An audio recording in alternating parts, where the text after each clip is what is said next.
देश भर में बिजली विभाग द्वारा चलाए जा रहे स्मार्ट मीटरों के खिलाफ बहुजन मुक्ति पार्टी ने कई जिलों में आंदोलन किया। पार्टी का आरोप है कि स्मार्ट मीटर के जरिए किसान, मजदूर और गरीब जनता से अधिक वसूली की जा रही है। इस आंदोलन का नाम लालटेन भेंट रखा गया। लालटेन को अंधेरे के खिलाफ संघर्ष और एकजुटता का प्रतीक बताया गया। आंदोलन का उद्देश्य लोगों को जागरूक करना और बिजली व्यवस्था में पारदर्शिता की मांग उठाना था। मोदी तेरे राज में बिजली विभाग की तानाशाही, बिजली विभाग की तानाशाही। जनता काटे खर्च, अब नेता करे उड़ान। ऐसी कैसी नीति है, ऐसा कैसा ज्ञान। इसका साफ मतलब है कि जनता से बचत करने को कहा जा रहा है। सब लोग जान रहे हैं कि 5 राज्यों का चुनाव परिणाम के बाद मोदी जी देशभक्ति के नाम अपील कर रहे हैं। क्योंकि दुनिया में पेट्रोल डीजल इतना ज्यादा महंगा हो गया है, तो हम सबका दायित्व है पेट्रोल डीजल बचाकर हमें वो मुद्रा भी बचानी है कि साल भर तक घर में कोई भी फंक्शन हो, कोई भी कार्यक्रम हो, हम सोने के गहने नहीं खरीदेंगे। लेकिन नेता खुद फिजूल खर्च कर रहे हैं। इसलिए लोग पूछ रहे हैं कि नियम सिर्फ आम लोगों के लिए ही क्यों। जनता से कहा जा रहा है कि 1 साल तक सोना मत खरीदो, पेट्रोल डीजल कम खर्च करो, विदेश यात्रा कम करो, वर्क फ्रॉम होम अपनाओ, खाने के तेल का इस्तेमाल कम करो, विदेशी खाद और इंपोर्टेड सामान से दूरी बनाओ। गरीब पहले से ही कम खर्चे करते आ रहे हैं।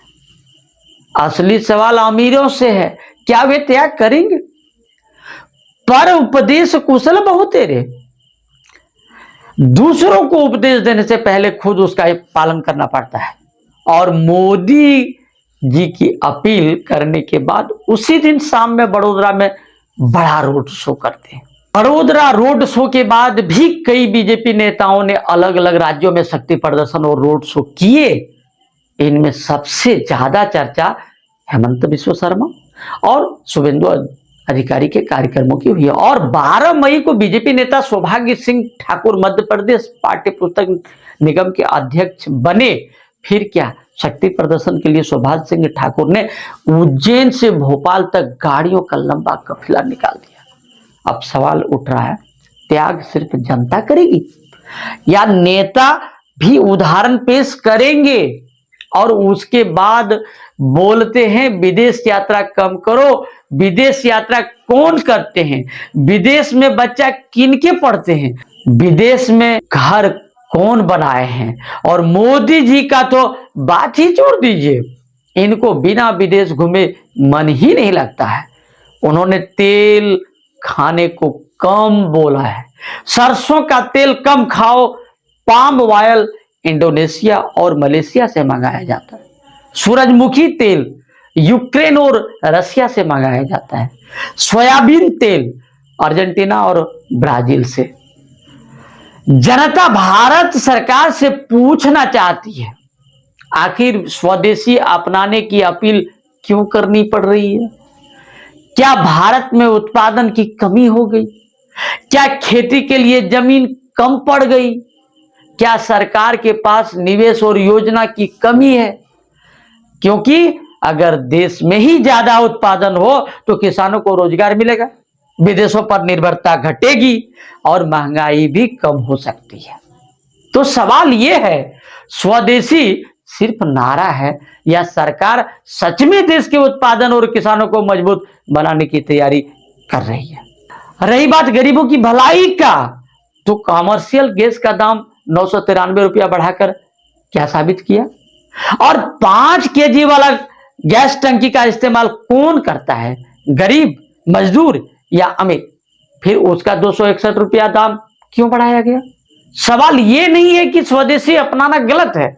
सवाल यह है, क्या हर बार त्याग सिर्फ आम जनता ही करेगी जब महंगाई बढ़ती है तो सबसे पहले असर गरीब और मध्यम वर्ग पर पड़ता है। रसोई का तेल महंगा हो, डीजल पेट्रोल महंगा हो, खाद महंगी हो तो किसान परेशान, मजदूर परेशान और सबसे ज्यादा दबाव उस परिवार पर जो महीने की कमाई से घर चलाता है।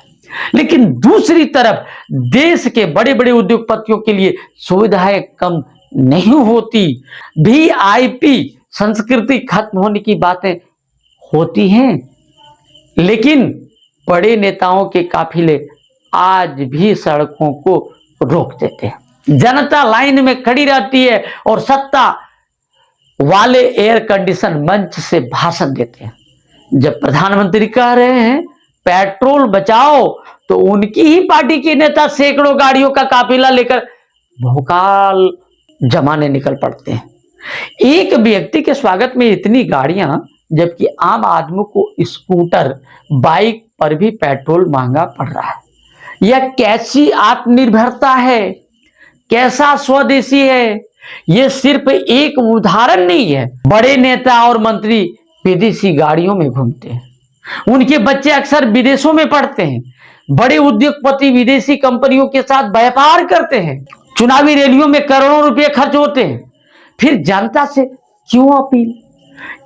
कई विपक्षी दलों का कहना है कि त्याग की बात करने से पहले सरकार को बताना चाहिए कि आम आदमी को राहत कब मिलेगी। जनता भी पूछ रही है, क्या सिर्फ आम लोग ही विदेशी चीजें छोड़े? क्या बड़े नेता और अमीर लोग विदेशी गाड़ियों में नहीं चलते? क्या उनके बच्चे विदेशों में पढ़ाई नहीं करते?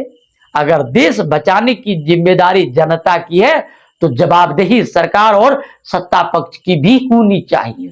स्वदेशी अपनाना अच्छी बात है, लेकिन स्वदेशी तभी मजबूत होगा जब देश में रोजगार बढ़ेगा, छोटे व्यापारियों को मदद मिलेगी, किसानों को सही दाम मिलेगा और युवाओं को नौकरी मिलेगी।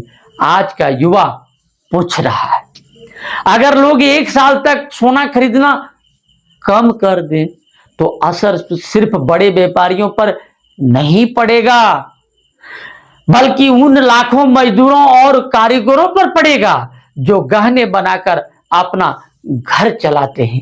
सूरत के हीरा मजदूर, छोटे सुनार, ज्वेलरी दुकानों के कर्मचारी, इनकी रोजी रोटी का क्या होगा? बड़े उद्योगपतियों कुछ समय संभल जाएंगे, लेकिन रोज कमाने वाला मजदूर क्या करेगा?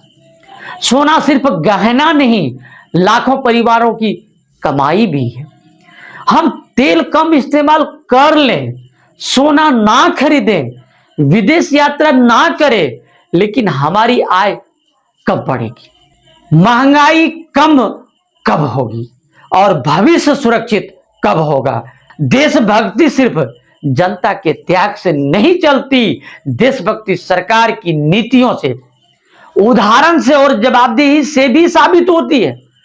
लोगों का कहना है कि देश को भाषण नहीं, रोजगार चाहिए, नारे नहीं, राहत चाहिए, और सिर्फ अपील नहीं, ईमानदार उदाहरण और जवाब चाहिए। अब फैसला जनता को करना है। क्या हर बार जिम्मेदारी सिर्फ आम आदमी उठाएगा या फिर सत्ता से भी सवाल पूछे जाएंगे? धन्यवाद।